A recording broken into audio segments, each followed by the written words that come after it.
Vous écoutez Philippe Auguste, deuxième partie.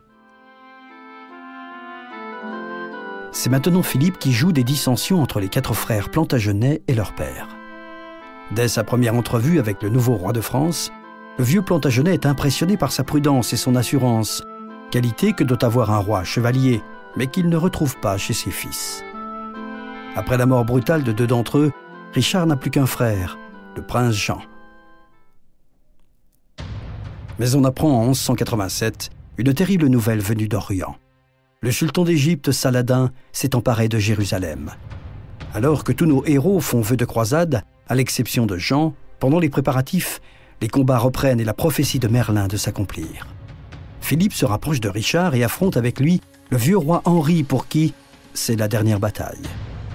Le roi Philippe Auguste va l'aider dans sa lutte contre son père. Michel de Decker, écrivain d'histoire. Et va lui favoriser l'accession donc au pouvoir. Parce que Philippe Auguste et Richard étaient très liés et très amis à l'origine. Ce fameux traité d'Azel-Rideau est un traité qui a précédé de quelques jours la mort du roi Henri II Plantagenet. Marie-Ève Schaeffer, responsable de la forteresse de Chinon. Il était pourchassé par le roi de France et par ses fils, notamment Richard Cœur de Lion. On dit que ce traité d'Azel-Rideau est une paix honteuse pour Henri II Plantagenet. Par ce traité, il prend connaissance aussi de la trahison de son dernier fils, Jean Santerre. Et il va reconnaître par ce traité un certain nombre de territoires au roi de France, ainsi que le mariage de son fils, Richard Cœur de Lion, avec la sœur du roi de France, Aélis. Vaincu, Henri se soumet pour la première fois de son existence qui s'achève. Apprenant que même Jean a participé à le trahir, il meurt seul, le 6 juillet 1189. Henri II Plantagenet finit ses derniers jours abandonné de sa famille et de ses enfants. Donc il vient jusqu'à Chinon, où il va passer ses derniers jours et où il mourra seul et abandonné de tous.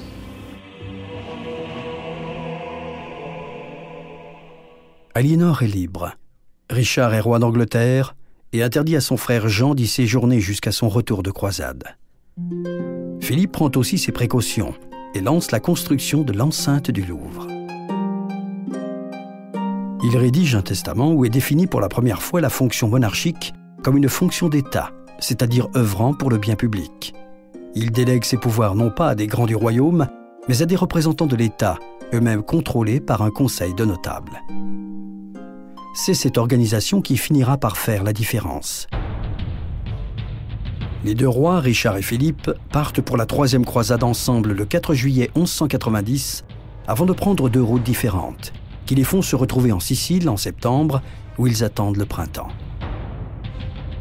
Richard dit à Philippe Auguste, ce serait bien que vous m'accompagniez. En réalité, il se méfie de Philippe Auguste. Il se dit, si je pars en croisade seul, il va risquer de récupérer mes territoires, le Maine, l'Anjou et la Normandie. Donc ils partent en croisade et ils arrivent en Sicile, où ils sont accueillis d'ailleurs par des Normands, puisque la Sicile est un royaume normand, fondé autrefois par Robert de Guiscard, Tancrède de Hauteville. Et là, ils tombent malades quasiment en même temps, l'un et l'autre.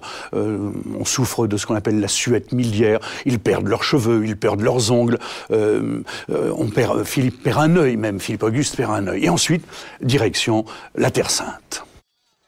Si Richard a mobilisé toutes les ressources possibles pour faire de cette croisade un succès couronné d'exploits de chevalerie, Philippe est préoccupé par ce qu'il laisse derrière lui.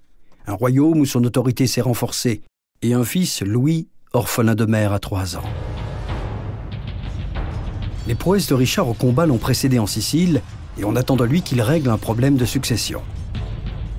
Alors que Philippe est partisan de la négociation afin de stabiliser la situation, Richard en fait un problème personnel qu'il faut régler avec panache. Il décide de ramener l'ordre à sa manière en mettant à sac Messine, mais surtout en plantant sur les murailles de la ville ses étendards. La fierté du roi de France est particulièrement éprouvée. Tandis que Philippe traverse directement la Méditerranée pour rejoindre Saint-Jean d'Acre, Richard passe par Chypre, île dépendante de l'Empire byzantin, mais dont le prince, à la recherche d'autonomie, collabore avec Saladin. L'occasion est belle pour Richard d'ajouter une ligne à la liste de ses exploits. Chypre est conquise. Il peut maintenant rejoindre Saint-Jean d'Acre, où Philippe peine à prendre la ville. Avec Richard, la ville tombe. Les deux bannières flottent cette fois-ci ensemble.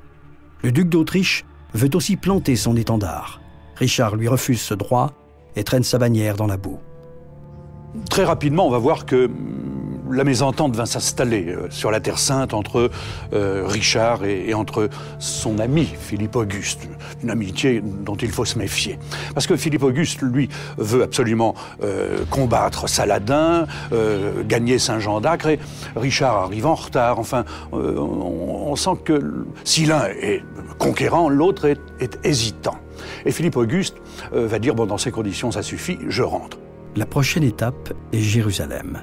Cela sera son Philippe, malade, préoccupé par les affaires de son royaume. Il décide de rentrer en France dès 1191. Il s'arrête à Rome pour obtenir du pape l'absolution, en disant voilà, je quitte la croisade, ne m'en veuillez pas. Et pendant ce temps-là, Richard, lui, va rester, se battre, parfois même comme un soudard, parce qu'on sait qu'il massacre à tour de bras. Il attend, on lui a promis la vraie couronne du Christ, et comme il ne l'obtient pas, eh bien, il massacre les prisonniers. La reconquête de Jérusalem est hypothétique, et de toute façon, la gloire en reviendrait à Richard. À Richard, la légende, à Philippe, l'histoire.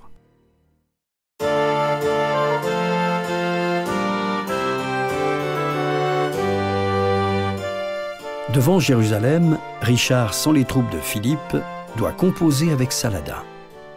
Le lieu saint reste aux mains des musulmans, mais les chrétiens pourront s'y rendre en pèlerinage. Richard refuse de rentrer dans Jérusalem en pèlerin, puisqu'il rêvait d'y rentrer l'épée à la main. En octobre 1192, il prend la mer. Une tempête l'oblige à changer d'itinéraire. Il doit traverser le duché d'Autriche, où le duc ne l'a pas oublié. Malgré son déguisement, Richard est capturé et vendu à l'empereur germanique que Philippe a eu tout loisir de ranger de son côté. Maintenant que Richard n'est plus croisé, mais toujours absent, Philippe complote avec le prince Jean, qui se proclame roi. Mais Jean ne peut atteindre son nouveau royaume. L'île est défendue par les barons fidèles à Richard. C'est Aliénor qui veille. En 1193, Philippe n'a ni flotte ni femme. En épousant Ingeborg, la sœur du roi du Danemark, il compte remédier à ces deux lacunes. La promise est parée de toutes les vertus. 18 ans, belle, intelligente, pieuse. Et quand il la rencontre, Philippe est sous le charme. Le mariage est célébré et le lendemain de la nuit de noces, à la stupéfaction générale, Philippe demande à la délégation danoise de repartir avec celle qui est pourtant reine de France. On ne sait rien de plus de cette nuit que Philippe a passé seul avec Ingeborg. On raconte que sa nuit de noces a été catastrophique, puisque dès le lendemain matin, il l'a expédiée au couvent, à Saint-Maur-des-Fossés, et a tenté, a essayé de faire annuler ce mariage. Pourquoi la nuit de noces a-t-elle été catastrophique? Alors les historiens du temps, les chroniqueurs du temps nous racontent qu'il avait ce qu'on appelle l'aiguillette nouée, c'est-à-dire qu'il n'avait pas pu consommer ce mariage. Le projet d'un débarquement en Angleterre est repoussé. Au bout de 2 ans d'âpres négociations ralenties par les interventions discrètes de Philippe afin de faire monter les enchères, Aliénor obtient en février 1194 la libération de Richard. Déchaîné, il l'est dans tous les sens du terme. Jean demande immédiatement pardon et fait massacrer la garde française protégeant Évreux en signe de repentance. Sitôt débarqué en Angleterre, où il est accueilli par les acclamations de la foule qui chante et danse, Richard punit les partisans de Jean. C'est le lendemain de la prise de Nottingham qu'il découvre lors d'une partie de chasse la forêt de Sherwood. Quand il est libéré, enfin, grâce à la rançon versée par Aliénor d'Aquitaine, eh bien, Richard, naturellement, immédiatement constate le comportement, quel a été le comportement de son frère, Jean Santerre, John Lackland, comme on l'appelait à Londres. On voit tout ça dans les fameux romans de Quentin Durward, de Robin des Bois. Eh bien, il s'aperçoit qu'il a failli lui usurper la couronne, donc évidemment, il va le punir, il va l'emprisonner, mais il lui pardonnera très rapidement. Mais les affaires l'appellent sur le continent. Le 12 mai 1194, il quitte l'Angleterre qu'il ne reverra jamais. Le premier affrontement entre Richard et Philippe a lieu entre Normandie et Anjou, à Fréteval, et voit la déroute de l'armée française, la perte du trésor royal ainsi que de nombreux documents indispensables à l'organisation du royaume. Philippe décide de mettre fin à cette tradition d'une administration itinérante et fonde, la même année, les archives royales qui seront dorénavant conservées dans le donjon du Louvre.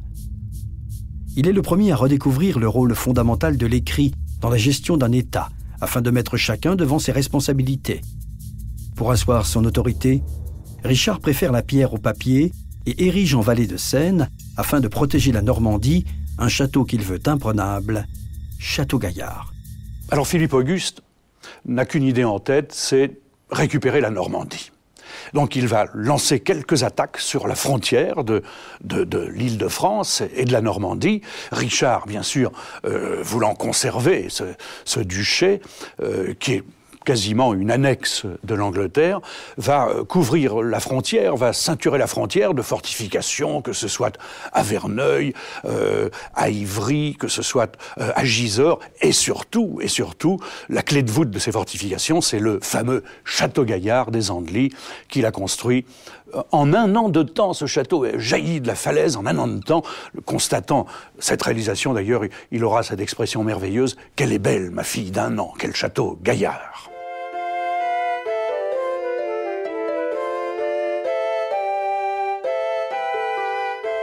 Comme leur nom l'indique, les forteresses et les châteaux sont des lieux fortifiés. Marie-Ève Schaeffer, responsable de la forteresse de Chinon.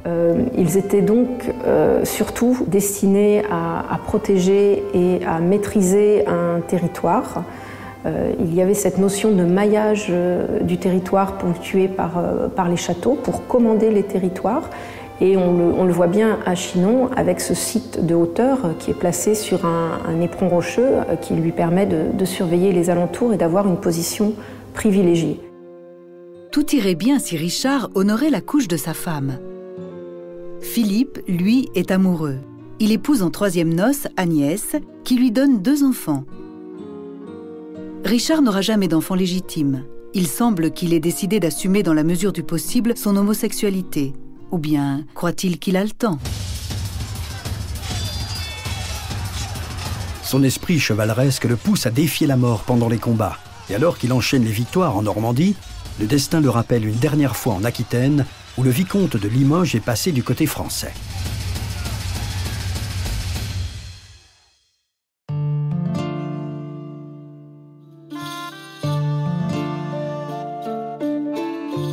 La place forte de Loches est une des propriétés de la couronne d'Angleterre. Jeanne Roussy-Duché, guide à la cité royale de Loches. C'est une prédominance vexante pour tous les successeurs de Louis VII et dès Philippe Auguste, donc ce roi va tenter de reconquérir tout le territoire. Richard Cœur de Lion accède au trône en 1189.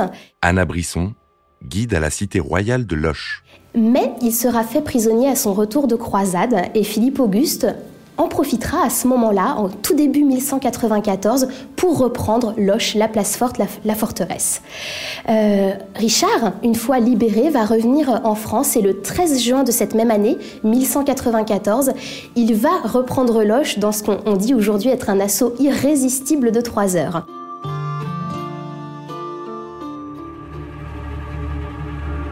Richard surveille toutes ses possessions et notamment, on lui apprend que en Limousin, dans la ville de Chalut, en Haute-Vienne aujourd'hui, eh bien, un de ses suzerains aurait découvert un trésor. Et naturellement, ce trésor lui revient, Richard le lui fait savoir, et le suzerain, lui, ne veut pas du tout s'en séparer, s'en débarrasser. Alors Richard va aller assiéger la ville de Chalut, en Limousin. C'est à l'occasion de ce siège qu'un tireur d'arbalète lui décoche un carreau qu'il reçoit. Les uns disent dans le haut, dans l'épaule, les autres disent dans le fondement, mais toujours est-il que l'infection se met dans la plaie et il va mourir, Richard Cœur de Lion. Sentant la mort arriver, Richard demande sa mère à son chevet qui arrive à temps. Son fils expire dans ses bras le 6 avril 1199. 1199-1200, à l'orée de ce XIIIe siècle, se prépare l'union du fils de Philippe Auguste et de la petite-fille d'Aliénor, Blanche de Castille. La paix semble enfin revenue entre Capétiens et Plantagenets. Jean se déclare vassal de Philippe, qui a alors une problématique d'un autre ordre à résoudre. En effet, l'amour de Philippe pour Agnès jette l'interdit sur l'Île-de-France après qu'un nouveau pape ait jugé l'affaire Ingebourg. Le pape n'a pas voulu l'annuler, ce mariage. Jean-François Beige, écrivain. Il va quand même épouser une troisième épouse, Agnès de Méranie, tout en étant bigame. Il sera bigame puisque le premier mariage n'est pas annulé. Alors ça va avoir des conséquences terribles pour le royaume de France, car le pape va frapper le royaume d'interdit, c'est-à-dire que à la suite, donc à cause de cette nuit de noces malchanceuse, eh bien, on ne pouvait plus célébrer de culte sur le territoire. Plus aucun sacrement ne peut être célébré, ni messe, ni baptême. La société est paralysée. Si consciencieux dans la structuration d'un État, Philippe la met en péril en oubliant la raison. Il feint alors de reprendre Ingeburg comme épouse légitime et obtient qu'Agnès, enceinte, accouche à Poissy. Tourmentée, Agnès donne vie à un petit Tristan ennicé dans la sienne. Il ne lui survit que quelques heures. La haine de Philippe pour Ingeburg n'atténue pas l'amour qu'elle lui porte. C'est un autre mariage qui va permettre à Philippe de revoir ses ambitions à la hausse. Celui de Jean avec Isabelle Taillefer, comtesse d'Angoulême, alors que celle-ci était promise au comte de la Marche. Le rapt d'une fiancée est un incident dans un monde féodal qui mérite une compensation. Or, ce n'est pas dans les mœurs de Jean de respecter les règles. L'affaire est portée devant la justice de Philippe, comme le veut le droit féodal quand il y a querelle entre deux vassaux. Jean est convoqué devant la cour de France, qu'il n'honore pas de sa présence. Le roi d'Angleterre est alors condamné et se voit confisquer tous ses fiefs de France pour rupture du lien féodal en 1202. Il devient Jean sans terre. C'est un tournant historique dans l'utilisation de la logique de la pyramide féodale. Seule la justice de Dieu est au-dessus de celle du roi. C'est aussi une déclaration de guerre et Jean n'est pas Richard. Faisant preuve de la même patience et de la même lucidité que dans la gestion de son royaume, pendant 6 mois, Philippe assiège Château-Gaillard, qui finit par céder en 1204. La porte de la Normandie est grande ouverte et le Capétien prend possession de tous les territoires des Plantagenets au nord de la Loire.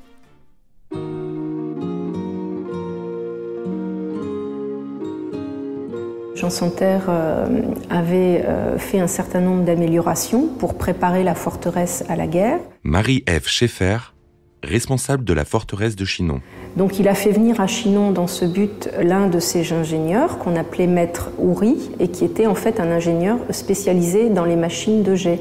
Puisqu'il faut savoir que la guerre au XIIe et XIIIe siècle, c'était avant tout des guerres de siège et qu'on utilisait énormément des machines de jet telles que les mangonneaux, les pierrières, pour endommager les remparts.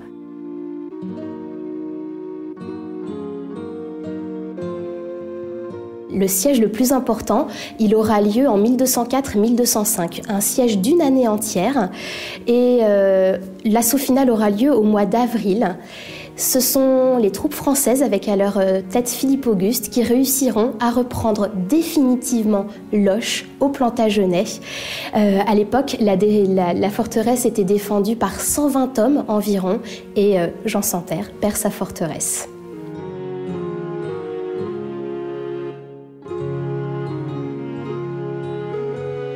Le château de Chinon est repris par le roi de France, Philippe Auguste, au cours d'un siège qui va durer 9 mois, qui va commencer à l'automne 1204 et qui va se terminer en juin 1205. Seule l'Aquitaine reste encore hors de contrôle. Mais Aliénor, elle, a tout donné. Elle meurt à 80 ans. Quant à Philippe, il lui reste une bataille pour qu'il prenne le nom du premier César et devienne Philippe Auguste.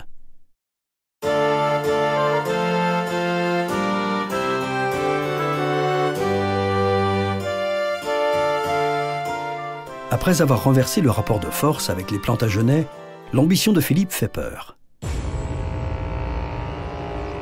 Certains ont pris l'habitude de l'autonomie et voient d'un mauvais œil les projets du Capétien, faire respecter la justice et le droit, créer un État monarchique et agrandir son territoire. Jusqu'où? Malgré les efforts de l'Église et d'hommes comme Bernard de Clairvaux, malgré les romans de Chrétien de Troyes, les grands du royaume n'agissent pas tous en fonction du bien commun, mais bien par ambition. Philippe avait fait en sorte que son ami d'enfance, Renaud, soit à la tête du comté de Boulogne, fief stratégique. Pourtant, celui-ci se range aux côtés du Plantagenet. Jean sans terre va aussi pouvoir compter sur le nouvel empereur germanique, Othon IV, qui est son neveu. Philippe Auguste envisage maintenant, puisqu'il s'est emparé de la Normandie est devenue française en 1204, l'année de la mort d'Aliénor d'Aquitaine. Michel de Decker, écrivain d'histoire. Et il envisage même maintenant d'envahir l'Angleterre comme l'avaient fait Guillaume le Conquérant et Jules César autrefois. Mais ça ne plaît pas évidemment à la plupart des souverains européens. Il va y avoir une coalition contre Philippe Auguste avec l'empereur, notamment l'empereur germanique, avec Jean Santerre, avec tel baron flamand. Et tous ces gens-là vont lever une armée gigantesque. Leur stratégie est de prendre l'armée française en tenaille. Jean débarque à La Rochelle et remonte vers le nord, tandis que des Flandres descend le reste des effectifs coalisés. Philippe envoie son fils Louis à la rencontre du roi d'Angleterre, qui choisit la fuite. L'important était de disperser les troupes royales. L'armée de Philippe est composée de fidèles, mais ils sont à 1 contre 3. Alors que cette armée se rapproche de Bouvines, le dimanche 27 juillet 1214, la coalition impériale est repérée. Mais une bataille n'est pas une guerre. C'est un jugement de Dieu, et le vainqueur est son élu. Elle ne peut avoir lieu un dimanche. La tension des derniers jours est tellement palpable que l'empereur décide de ne pas attendre, et Philippe de ne pas refuser le combat. La bataille s'engage à midi. Au centre du front, le roi s'expose. Un coup mortel est paré grâce au sacrifice d'un chevalier. Le flanc gauche de l'empereur cède en premier. Les Français se regroupent alors au centre. Othon échappe à la capture de justesse et réussit à fuir en laissant sa bannière à terre. Renaud reste le dernier, enchaînant sorties et replis derrière ses piétons armés de piques. Il veut combattre jusqu'à la mort, mais son cheval est abattu. Grâce à un noyau dur de fidèles, la victoire du roi de France est totale. Il est 5 heures de l'après-midi. Renaud mourra 13 ans plus tard dans la prison dans laquelle il fut jeté le lendemain de Bouvines. Cette rencontre est une rencontre absolument bénie des dieux, si l'on peut dire, puisque il va l'emporter de haute lutte, alors qu'il avait moins de soldats que l'ennemi. Et naturellement, tout le monde va crier « au miracle ». Qui plus est, cette bataille s'était déroulée un dimanche, donc on a dit que c'était à la grâce de Dieu qu'il l'avait gagnée, et cette bataille de Bouvines allait marquer véritablement le coup d'envoi du grand royaume de France, avec l'âme de la France bénie dans le sang de la bataille de Bouvines. L'honneur de la chevalerie se retrouve autour d'un centre d'attraction. Le Capétien qui incarne une notion en train de naître, la patrie. Ce n'est qu'après sa mort que Richard, grâce au roman de chevalerie, exercera le même pouvoir en Angleterre. Philippe Auguste est le dernier roi des Francs et le premier roi de France. Sur bien des aspects, ce n'est plus un roi médiéval, mais un roi moderne. Il a fallu attendre des travaux assez poussés. Jean-François Beige, écrivain. Notamment au XXe siècle, avec notamment l'historien américain Baldwin, pour découvrir un peu la personnalité de Philippe Auguste, qui était quelqu'un d'assez angoissé, d'assez émotif, ce qui ne l'a pas empêché d'être un grand roi. C'était une personnalité un peu paradoxale, c'est-à-dire c'est quelqu'un qui n'est jamais serein et qui est quand même un bon gouvernant, un très bon chef, un chef militaire. Et c'est aussi quelqu'un qui a une vision administrative, ce qui fera la force des rois de France. Grâce à sa clairvoyance et à son formidable sens de l'organisation, il a renforcé les finances royales et a pu superposer au réseau administratif féodal un réseau administratif d'État qui s'appuie sur le développement de l'écrit face aux traditions orales. C'est tout le symbolisme du sacre et de l'hommage qui se concrétise sur le papier. Le Capétien représente la puissance publique et il est maintenant le sommet d'une pyramide que seule la base pourra renverser. Philippe Auguste meurt le 14 juillet 1223, après 43 ans de règne.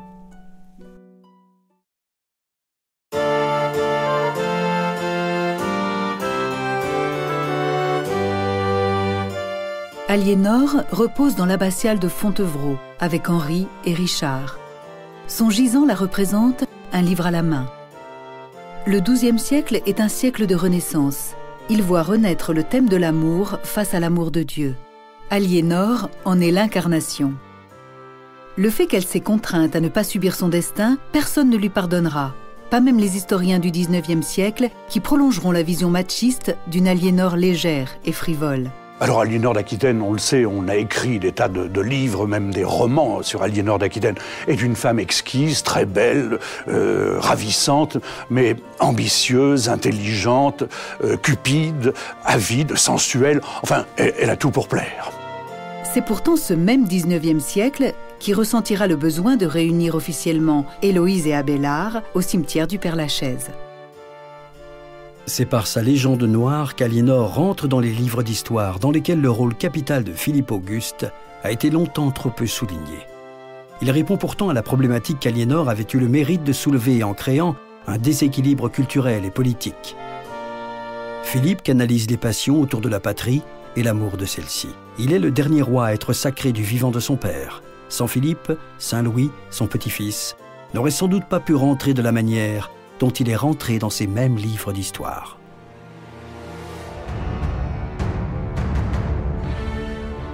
Vous venez d'écouter Roi de France. Si vous avez aimé ce podcast, vous pouvez vous abonner sur votre plateforme de podcast préférée et suivre Initial Studio sur les réseaux sociaux. Roi de France est un podcast coproduit par Initial Studio et Merapi, adapté de la série documentaire audiovisuelle éponyme produite par Merapi. Cet épisode a été écrit par Thierry Bruand et Dominique Mougenot.